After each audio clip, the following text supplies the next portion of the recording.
Hello बच्चों, let's read this question. So this question says a particle starts with a velocity 10 meter per second and moves with a constant acceleration till the velocity increases to 50 meter per second.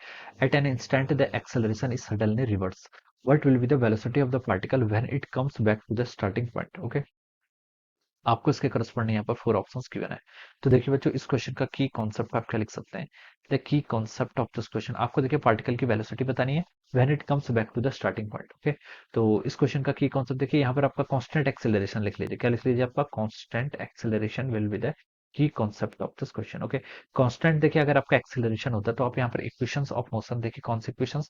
आपका देखिए v equal to u plus a t, v square minus u square equal to 2as। Okay, और s equal to u t plus half a t square. इन equations का क्या कर सकते हैं? Use कर सकते हैं। ओके, अगर आपका एक्सेलरेशन कांस्टेंट है। अब देखिए इस क्वेश्चन को स्टार्ट करते हैं। शुरू में देखिए क्या बोला है? A particle starts with a velocity 10 metre per second. Particle यहाँ से स्टार्ट हो रहा है, ठीक है। वे क्या कर रखा है? 10 मीटर पर सेकंड की इसकी इनिशियल वेलोसिटी है, क्वेश्चन में गिवन कर रखा है। Okay, and moves with a constant acceleration till the velocity increases to 50 metre per second. किस इंस्टेंट पर यहाँ पर पहुंच गया? यहाँ पर इसकी वेलोसिटी देखिए बच्चों, पार्टिकल की कितनी होगी? 50 मीटर पर सेकंड होगी। At an instant the at that instant the acceleration is suddenly reverse. Acceleration क्या होता है? आपका सडनली रिवर्स हो जाता है, ठीक है। अभी तक एक्सेलेरेशन देखिए आपका इस डायरेक्शन में था, अब यहाँ से आपका एक्सेलेरेशन क्या हो गया? सडनली रिवर्स हो गया। Okay, what will be the velocity of the particle when it comes back to the starting point? जब पार्टिकल आपका यहाँ पर पहुंच जाएगा, ठीक है। मान लीजिए ए से स्टार्ट हुआ था, ओके, और ये आपका पॉइंट बी है। तो ए पर जब वो वापस पहुंच जाएगा, तब उसकी हमें क्या बतानी है? इसकी यहाँ पर वेलोसिटी कैलकुलेट करके बतानी है, ठीक है। ओके, तो चलिए इस क्वेश्चन को स्टार्ट करते हैं। तो देखिए बच्चों, यहाँ पर हम क्या लिख सकते हैं? इनिशियल वेलोसिटी देखिए, पहले हम इसकी दो जर्नी है। देखिए पहले ए से बी गया, ठीक है। ए से जो बी गया उसको मैं फर्स्ट लिख लेता हूँ, ठीक है।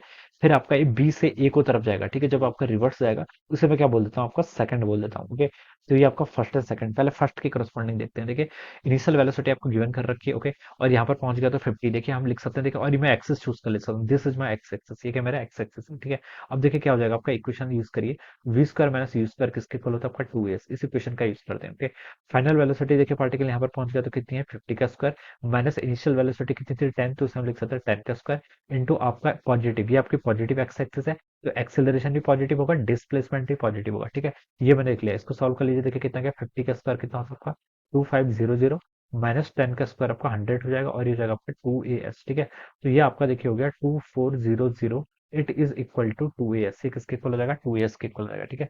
मेक इट इक्वेशन नंबर 1, ठीक है। अब सेकंड पार्ट की तरफ मूव करते हैं। सेकंड पार्ट में देखिए क्या कर रहा है? पार्टिकल में बोल रखा है कि इसके एक्सेलरेशन क्या होता है? सडनली सडनली रिवर्स हो जाता है, एक्सेलरेशन रिवर्स हो जाता है, ठीक है। तो देखिए जब ये इस डायरेक्शन में मूव करेगा तो उसकी वेलोसिटी क्या होगी? वेलोसिटी 50 मीटर पर सेकंड यहाँ पर थी। अब ये बैक पीछे को जाएगा तो सडनली रिवर्स होगा, तो वेलोसिटी तो उसकी 50 रहेगी, ठीक है। वेलोसिटी नहीं, वेलोसिटी आपकी -50 हो जाएगी, स्पीड आपकी 50 रहेगी, ठीक है, क्योंकि अब रिवर्स मूव करने लग जाएगा। तो लिख सकते हैं इनिशियल वेलोसिटी कितनी होगी? -50। यहाँ पर जब पहुंचेगा, मान लीजिए इस इंस्टेंट पर इसकी वेलोसिटी v के इक्वल है। ये वैल्यू हमें यहाँ पर कैलकुलेट करके बतानी है, ठीक है। तो मैं अगेन इस इक्वेशन का यूज करता हूँ। फाइनल वेलोसिटी यहाँ पर पहुंच जाएगा तो ये आपकी v के इक्वल है माइनस यू का स्क्वायर। यू कितना आपका? -50 हो जाएगा, लेकिन उसका स्क्वायर करेंगे तो आप इसको ऐसे लिख सकते हैं -50 का स्क्वायर, ऐसे लिख लीजिए। It is equal to 2 times acceleration. Acceleration reverse हो गया है, लेकिन मैग्नीट्यूड सेम है, तो एक्सेलेरेशन आपका ए ना होकर -a हो गया है। डिस्प्लेसमेंट अभी तक ये पॉजिटिव एक्स को मूव कर रहा था, अभी नेगेटिव एक्स को मूव कर रहा है, तो डिस्प्लेसमेंट ये आपका -s हो जाएगा, ठीक है। यहाँ से बच्चों कितना हो गया? आपका v स्क्वायर माइनस ए हो गया 2500। It is equal to 2as के इक्वल आ गया, ठीक है। This is our equation 2। अब ठीक है, इक्वेशन 1 और 2 में देखिए राइट हैंड साइड के आपका इक्वल है, इन दोनों को यहाँ से इक्वेट कर लीजिए। कितना आ गया? v square minus 2500 it is equal to 2400। यहाँ से बच्चों कितना आ गया? आपका v स्क्वायर की वैल्यू हो गई 4900 के इक्वल, और लिख सकते हैं v की वैल्यू बच्चों हो जाएगी यहाँ से 70 metre per second. Okay, so this will be the answer of this question. So this is how we will solve this question. Okay, इस तरीके से क्या करेंगे? इसको सॉल्व करेंगे। तो 70 मीटर पर सेकंड क्या हो जाएगा इसका राइट आंसर? ये आपका देखिए ऑप्शन डी से मैच कर रहा है। क्वेश्चन बोल रहा था कि what will be the velocity of the particle when it comes back to the starting point. यहाँ पर स्पीड होना चाहिए, ठीक है। वेलोसिटी होता तो -70 हो जाएगा, स्पीड होता तो आपका 70 मीटर पर सेकंड हो जाएगा। Okay, so this will be the answer of this question. So I hope you all understood this concept. All the best and thank you so